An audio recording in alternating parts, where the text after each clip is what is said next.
Tyler had a habit of digging through old junk in his dad's garage.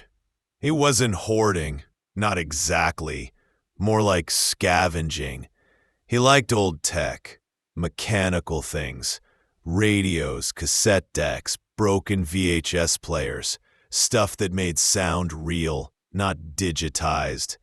His dad had been a field technician back in the early 90s, Army contract work. Tyler never asked too many questions. But the walkie-talkie wasn't junk.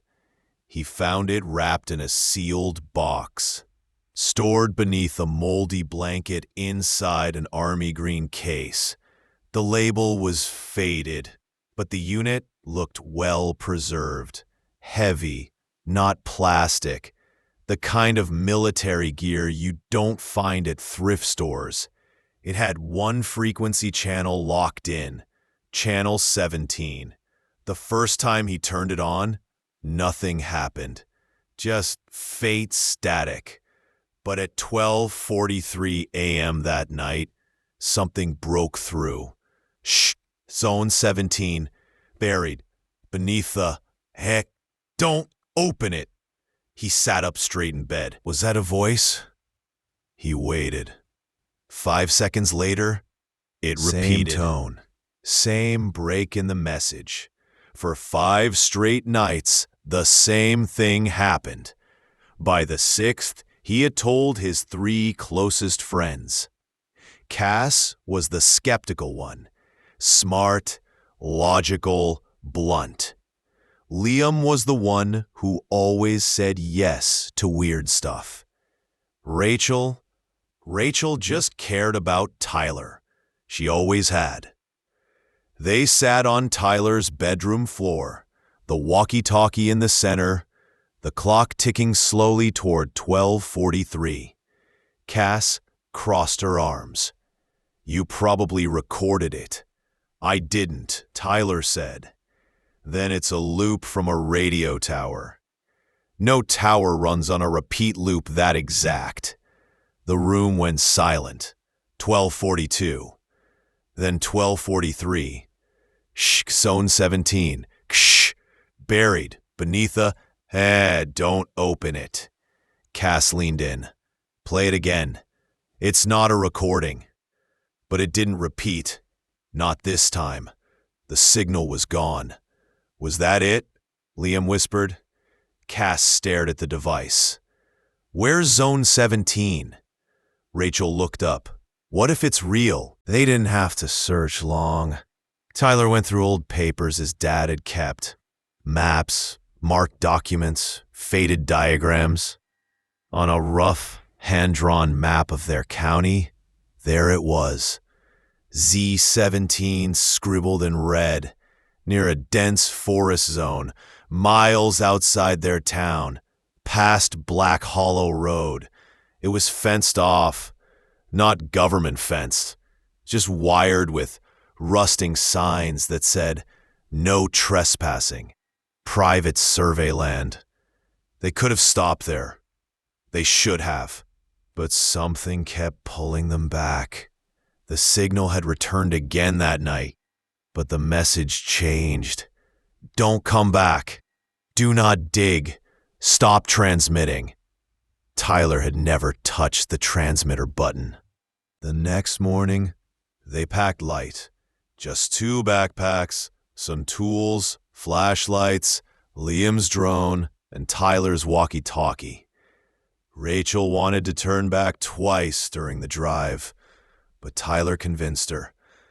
They parked near an abandoned ranger trail and hiked in. The wire fence was half fallen, the sign was torn. It felt like crossing into somewhere forgotten. Inside, the forest was quiet. Not silent, just too quiet. No wind, no birds. Just the sound of footsteps, crunching leaves. Cass mapped everything with GPS. Liam flew the drone. Tyler held the walkie-talkie. It stayed silent for the next 2 hours. They explored deeper. Found nothing but mossy trees, some broken equipment, rusted poles, a fallen tower base. Then Rachel found the metal plate in the ground. It was 6 feet long, smooth, no markings, set into the earth like it had been there for decades. And the moment she stepped on it, the walkie-talkie screamed, "Turn it off! Turn it off!" The voice. Rachel jumped off the plate. Silence. They returned with shovels the next day. The plate wasn't cemented in. It came loose with force. Beneath it was a steel door with a faded black handle. Cass refused to open it. Liam pulled anyway. It screeched open. Stairs led downward, metal, rusted, damp. It smelled like old batteries and water damage. Tyler went down first. The room was underground, maybe 10 by 10 feet. One table, one chair, one closed crate, and a small red light blinking in the ceiling corner. There were scratch marks on the wall. Rachel stopped in the doorway. The walkie-talkie clicked again. "If you open the door, leave now. Do not," then static, then silence, then a loud knock from inside the crate. They didn't speak.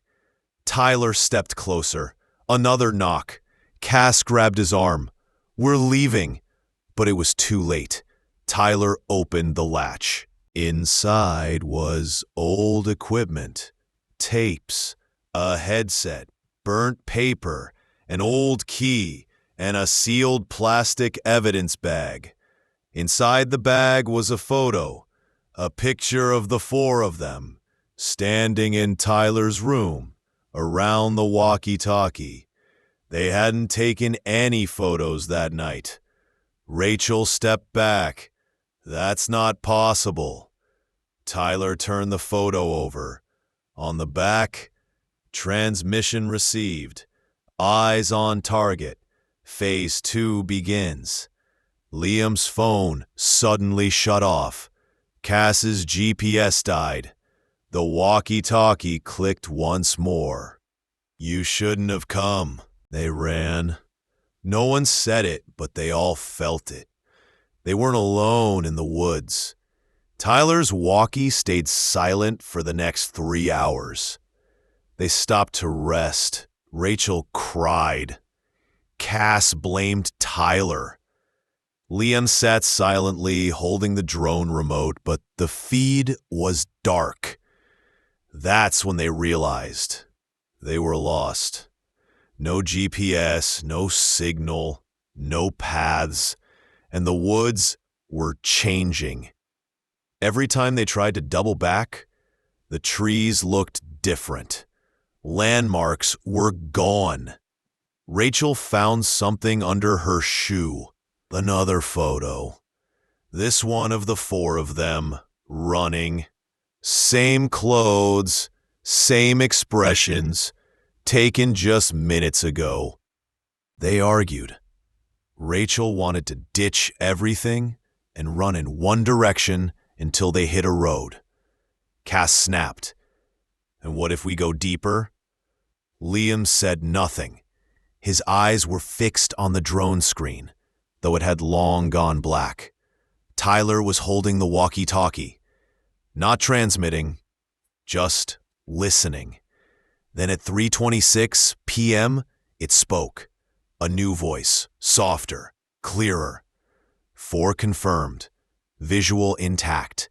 Behavior erratic. Monitor for breach protocol.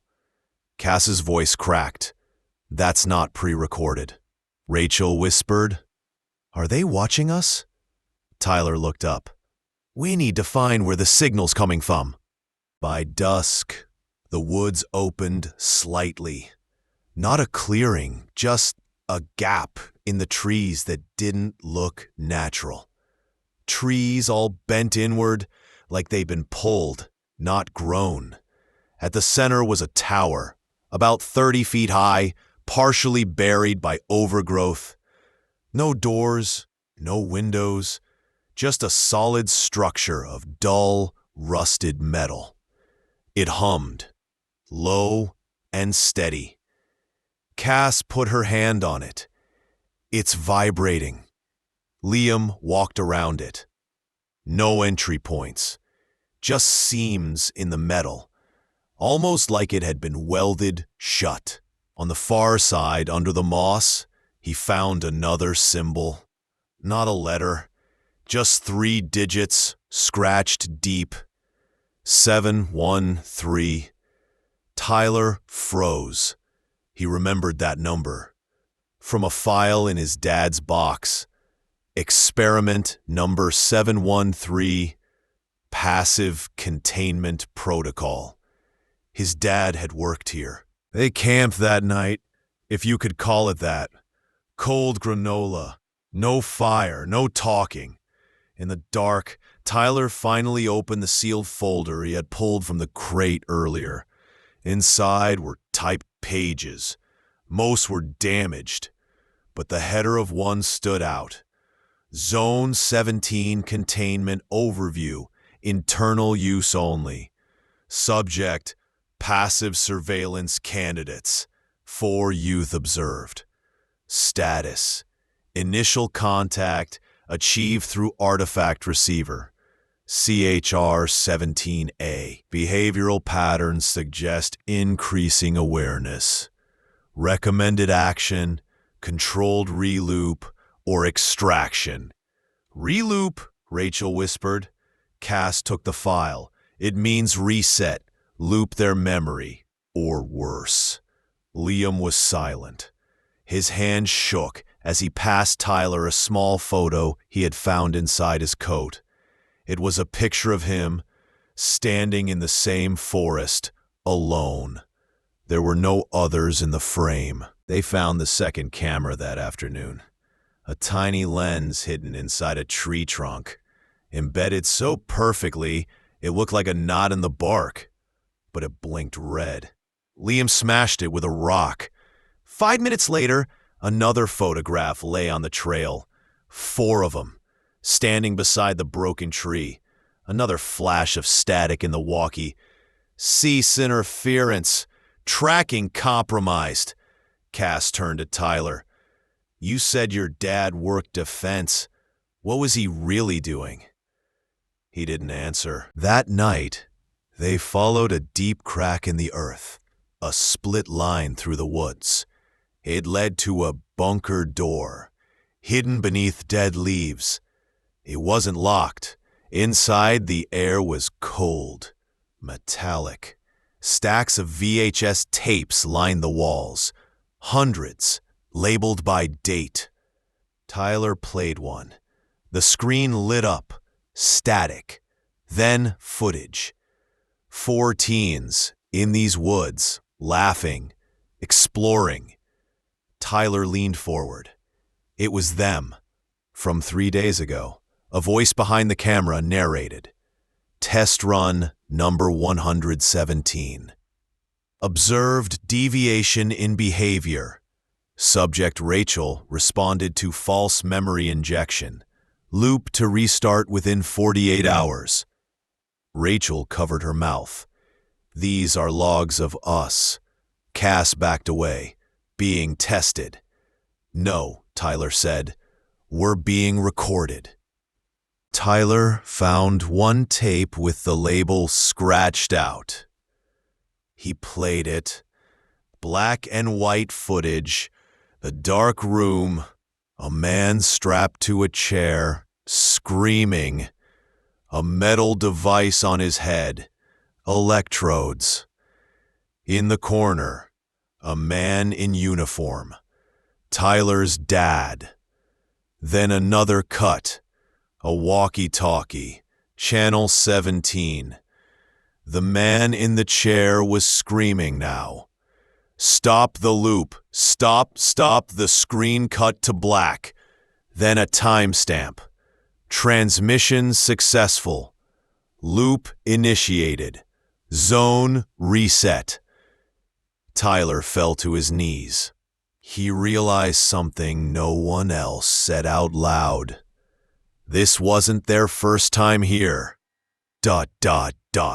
Rachel wanted to leave. She begged. Tyler said no. We have to expose this. The files, the footage. Cass was already moving toward the forest edge. I don't care. I'm done. Liam followed her. That night, it rained. Tyler and Rachel stayed behind in the bunker, cataloging everything, backing up what they could. At dawn, they followed Cass's trail. Only her phone was found, lying beside a photograph. The picture was blank at first, but slowly, under the rain, faces appeared. Cass, and behind her, two men in black masks, holding something over her mouth. Rachel screamed. They were being erased. One by one, they ran. The woods swallowed them like a fog. No matter how far they walked, they kept returning to the same trail marker, a bent branch tied with red tape. 3 times in 1 hour, Rachel sat down and broke down in tears. We're not walking in circles, Ty. Something's rerouting us. Tyler stared at the GPS. It showed a straight line. No loops, no turns. Cass was missing. Liam was missing. And now, the tracker showed something else.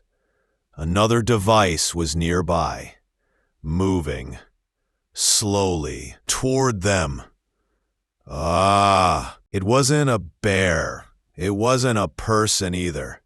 It was a drone, not the kind you buy in stores. Industrial, matte black, silent, hovering just 20 feet away. Rachel whispered, "Do we run?" Tyler shook his head. The drone slowly backed off, then dropped something.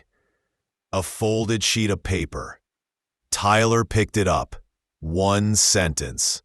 Comply, and this ends. Stay, and we erase you again. Rachel's voice was weak. What does that mean? Again. Tyler looked at her, then at the photo from earlier, then back at the message. We've done this before. Rachel's panic was rising now. She cried hard, not quietly. She shouted into the forest. We're not part of your f***ing experiment.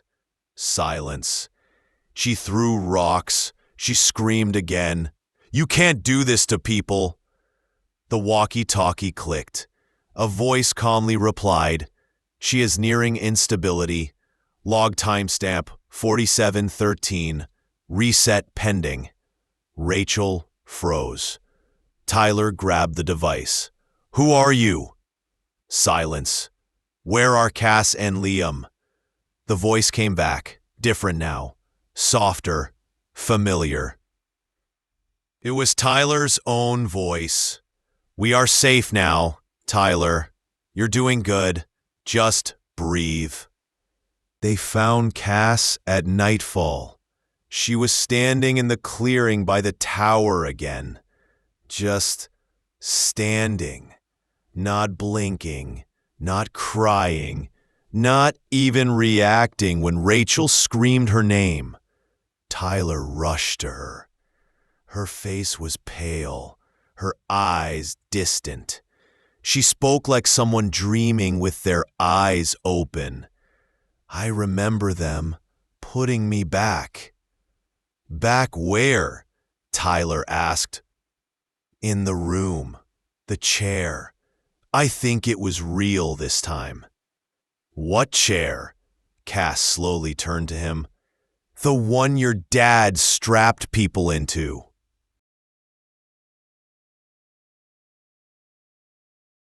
They made shelter that night, barely. The 3 of them huddled in a collapsed ranger station they found beneath roots. Cass wouldn't sleep. She talked for hours about a room with a single light, about people in military gear, about seeing a version of herself in the room, watching through glass. She wasn't making it up. She was too clear, too detailed. Rachel finally asked, "Why us?" Cass didn't answer, but Tyler did. He had found another file in the last crate. Each of their names was listed. Under Rachel's name, emotional candidate, loss prone. Under Cass, rejection prone, intellectual type. Under Liam, group bond trigger, loyalty test. And under his own, genetic link, son of project lead. In the morning, Liam's voice came through the walkie. Weak, static heavy. "Guys, I'm at the tower, but it's not the same." They shouted into the device, "Where exactly are you?" His voice cracked. "I think they're letting me go, or maybe not me." "What does that mean?" A pause. Then, "I saw a copy of me. It had my clothes, my voice, but it wasn't thinking. It just repeated my words, like an echo." Then the signal dropped. They never heard from Liam again. Another drone came that night. Same silent descent, same dull glow. But this time, it dropped 2 envelopes. One was marked with Tyler's name, the other with Rachel's. Inside Tyler's, accept return, immediate memory loop and extraction. Sign here. Inside Rachel's, reject loop, maintain memory, continue subject awareness. Sign here. Rachel trembled. They want us to forget all this. Tyler stared at his paper. Rachel stepped closer. "You're not going to sign that, right?" He didn't answer. "Tyler?" He looked her in the eye and whispered, "I don't know." They woke up surrounded. Not by people, by mirrors. 12 of them, placed evenly around their shelter. Each mirror reflected their faces, but something was wrong. Rachel's reflection smiled when she didn't. Cass's didn't blink for full minutes. Tyler's was slightly off sync, a half-second delay, like a lagging video.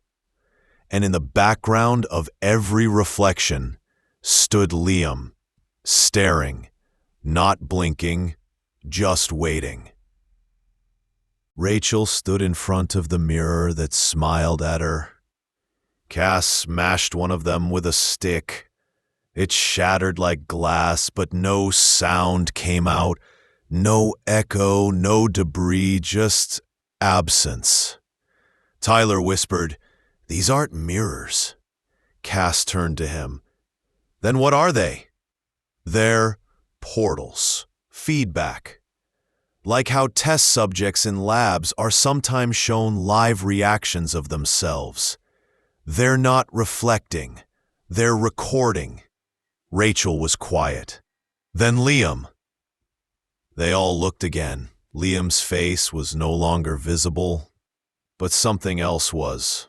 Tyler, staring into the camera, smiling. But he wasn't smiling in real life. They went back to the buried metal door. It was still open. Inside, they searched deeper. Behind one wall panel, Tyler found something that looked like a fuse box, but it was warm, active, still powered. Cass followed the wires. They didn't connect to anything inside. They were feeding out into the earth. "What are they powering?" Rachel asked. Tyler knelt, and for the first time, he said the one word no one had wanted to say out loud. "A facility," Cass blinked. You mean we're above something? No, I think we're inside it. Dot. They dug until their hands bled. And finally, beneath the moss-covered ground, they found a thick, laminated plastic sheet, a floor plan. Zone 17 wasn't just the woods. It was a sealed structure, disguised as wilderness. Dozens of underground chambers, observation decks, simulation environments, and in the farthest corner, core room, memory sync and reset control. There was no exit shown, but there were labeled air shafts and emergency hatches. Tyler traced one. If we can reach this tunnel, he said, pointing, we might get out. Rachel wasn't convinced. What if the map is fake? A trap? He asked. What if this whole place is? They found a new tape, VHS, unlabeled. In it, a man sat in a chair, similar to the one Cass had described. He looked exhausted, pale, hollow, but his voice was calm. I authorized the original project, he said. Zone 17 wasn't supposed to involve real subjects. It was cognitive mapping. The idea was simple. Use physical spaces to simulate trauma, fear, loyalty, emotion, and test how memories can be rewritten to shape behavior. He looked directly into the camera. If you're watching this, I didn't stop it in time. Tyler leaned closer. The man on screen looked like his father. It took them 6 hours to hike toward the supposed air shaft. Everything in the forest tried to stop them. Loops in the terrain, sudden white noise, distant footsteps when none of them were moving. Rachel broke down once, sat on a log, said she didn't care anymore. Cass didn't stop her this time.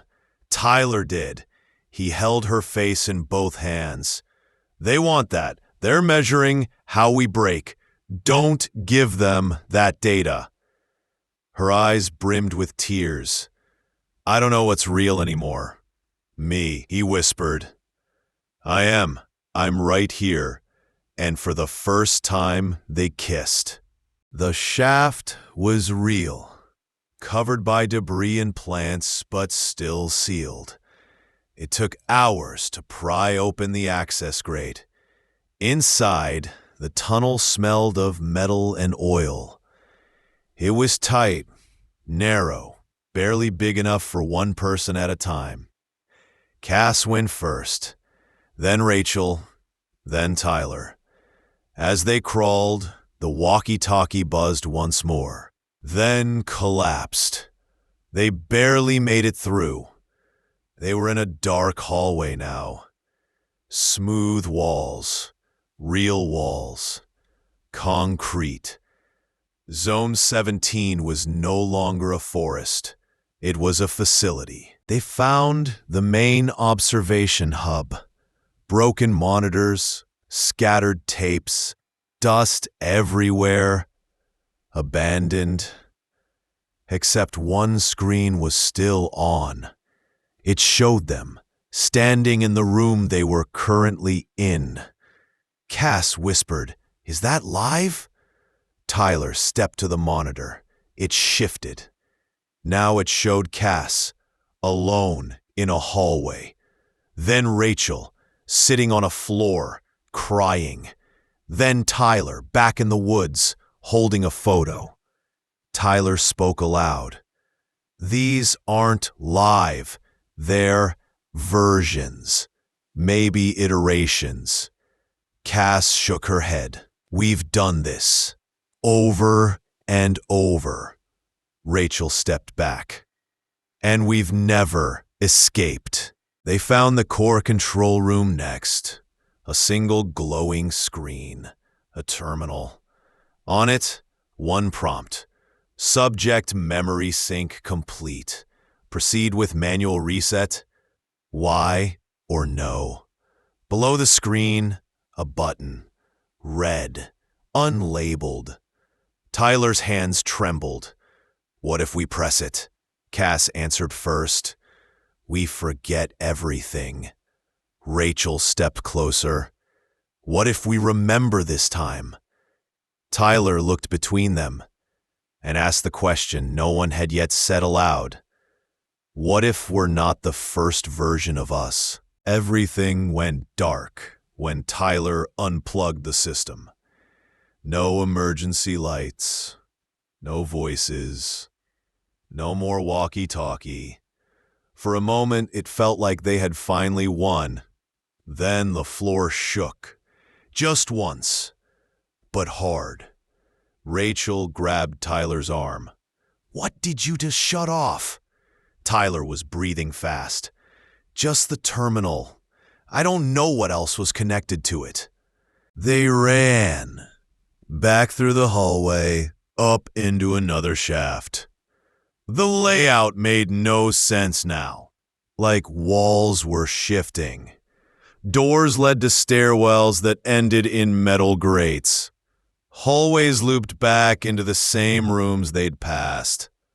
Then came the sound, like air rushing through vents, loud and violent. Then a voice, robotic and cold. Backup protocol engaged. Human override detected. Containment failure. B3FL. Cass stopped running. B3FL, that's where the memory backups are stored. Tyler looked at her. If we get there, we erase them, Cass said. Every version of us, all of it. Rachel shook her head. But that means there's no proof. If we don't, Tyler said, they'll just start over. The descent was vertical. A freight ladder welded into concrete, slick with age. At the bottom was a cold room, silent, lined with narrow metal lockers, hundreds of them. Inside each, a cleared disc, roughly palm-sized, labeled with subject ID numbers. Some were blank, others had names. Rachel found one, subject R0456. Under it, Rachel Lyons, attempt number 16, emotional trigger failed. Cass found hers, C0219, intellectual override, failed compliance. Tyler found a box marked with a different tag, legacy subject, DNA origin, Daniel Moore Project, his father's name. At the far wall was a locked file cabinet. Inside, tapes, handwritten journals, audio logs. They weren't about Tyler. They were about his father, Daniel. One journal page read, "The hardest thing wasn't creating the simulation. It was convincing the government it was ethical. Memory is behavior. Behavior is loyalty. And loyalty can be programmed." Another page, "I use my son's birth records to create baseline subjects. Controlled trauma, reset, observation. But over time, the AI built its own logic. Now I don't know who's really in control anymore." Tyler dropped the notebook. Rachel whispered, "You were born inside this system." The backup server was behind a bulletproof glass wall. Inside, racks of glowing data drives, each labeled with the date and subject ID. Cass found the breaker panel, but the main switch was locked. Beside it, a biometric reader. Rachel stared at Tyler. "It needs you." Tyler approached the scanner. He placed his hand on the pad. It blinked green. "Confirmed. More T. Authorization level Legacy override. The panel unlocked. Cass gripped the breaker. Once I flip this, all of it's gone. Tyler looked at Rachel. I want you to remember something, even if the rest disappears. She nodded slowly. He leaned close and whispered, You're the only real thing I've ever had. Cass pulled the switch. The moment the drive shut down, alarms screamed. Walls cracked, ceiling panels dropped. An automated voice shouted, Core data unstable, evacuation protocol in progress, collapse imminent.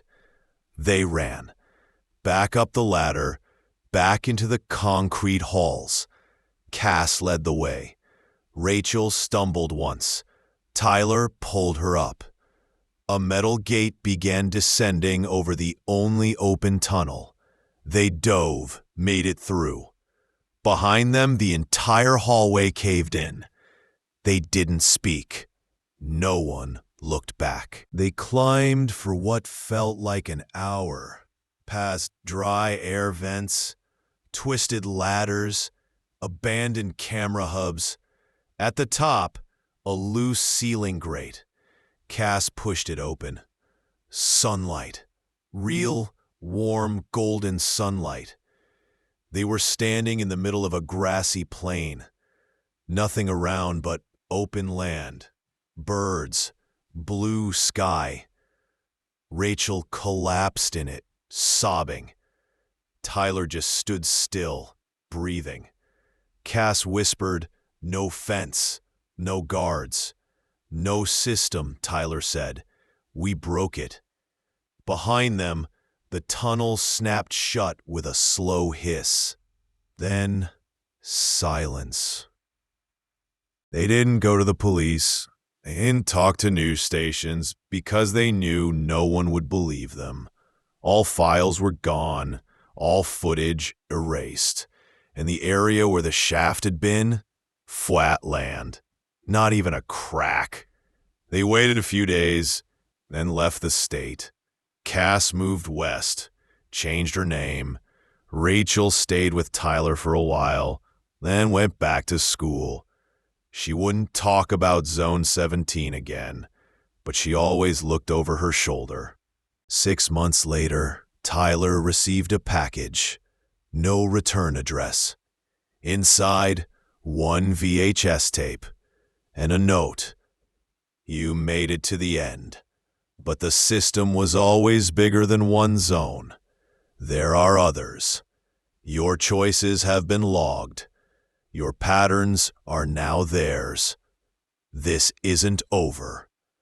Tyler destroyed the tape, but every few nights, the walkie-talkie he kept buried in a drawer crackled back to life. 12:43 a.m. Same voice. Zone 17. Shh. Transmission. Preparing next batch. Somewhere in a sealed underground chamber, a new walkie-talkie lights up. 4 new names are printed on a screen. New observers gather behind mirrored glass. The system hums softly. Reset complete. For months, Tyler couldn't sleep without seeing it. The mirrored room, the crate, the photograph of himself holding a photograph. Rachel moved into a small apartment in Oregon. She never used smartphones again. Only prepaid flip phones. She didn't explain why. She didn't need to. Cass changed her name legally. Took up a job at a small hardware store in Utah. Didn't leave town once in 8 months. They didn't talk often, but every few weeks, Tyler would get a message in code, a phrase they agreed on before they left. The channel is still clear. Tyler hadn't stopped trying to find him. He searched public death records, hospital intake logs, private databases, nothing. Until one night, browsing leaked military files through a backdoor forum, he found a project tag. Subject LM421. Status transferred to Zone 12. Behavior Recovery Stage 3. No name, no photo. But the code matched Liam's test ID from the tape room. It meant Liam was still alive, just not the same Liam. Rachel warned Tyler not to go looking. Cass refused to even hear it, but Tyler couldn't stop. So he drove to the location listed in the redacted header. It wasn't called Zone 12 anymore. Now it was labeled Camp Wellridge, Mental Health Recovery Facility, Clean Walls, a white gate, smiling staff, private funding. But its security system was more complex than most state prisons. Tyler posed as a document delivery runner. He forged an intake badge. And when he made it through the visitor hallway, past 4 locked doors and a face scanner, he saw him, Liam, sitting alone, blank eyes, unmoving, smiling at the wall. Tyler called his name. Liam didn't blink, didn't flinch. He just repeated a line under his breath. "We are learning to comply. We are learning to comply." Over and over. Tyler left without speaking again. Back home, Tyler dug through the last thing he still hadn't read. The oldest of his father's journals, stored in a sealed bag. Inside was a yellowed page, handwritten. "If they ever reach core autonomy, the system may continue without us. Memory looping will evolve based on emotional conditioning. If they stop resisting, the loops will no longer be needed. The question isn't how many subjects have escaped, it's how many think they did." Tyler reread that line for hours. Late one night, months later, someone knocked. 3 soft taps, no doorbell. Tyler peered through the peephole, no one there. Just a small, square package on the step. No writing, no postage. Inside, a flash drive, a printed message, a photo. The photo, him, Rachel, and Cass, standing in the forest. The first day they entered Zone 17. The printed message, "Observation continues. We allowed exit because your data is now complete. You were never outside. Goodbye." He plugged in the flash drive. Video opened. Security camera footage. Time code at the bottom. May 1st, 2016. 3 years before they ever entered Zone 17. In the video, Tyler, strapped to a chair, head wired, observers standing behind glass. One observer looks directly into the camera, his father. A voice says, "We'll store this loop deep. He's not ready to break out yet. Try again in 3 years." Then the lights cut. The screen went black.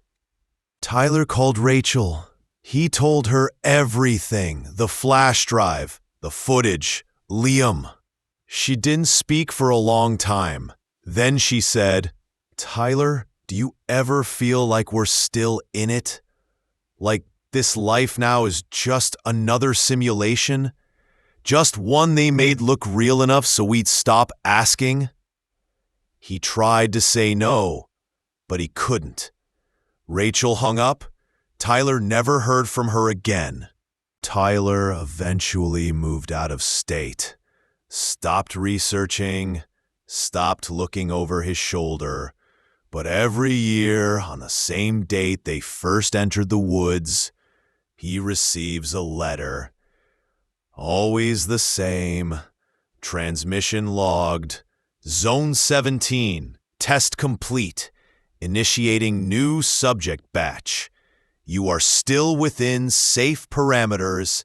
Please do not resist. System admin.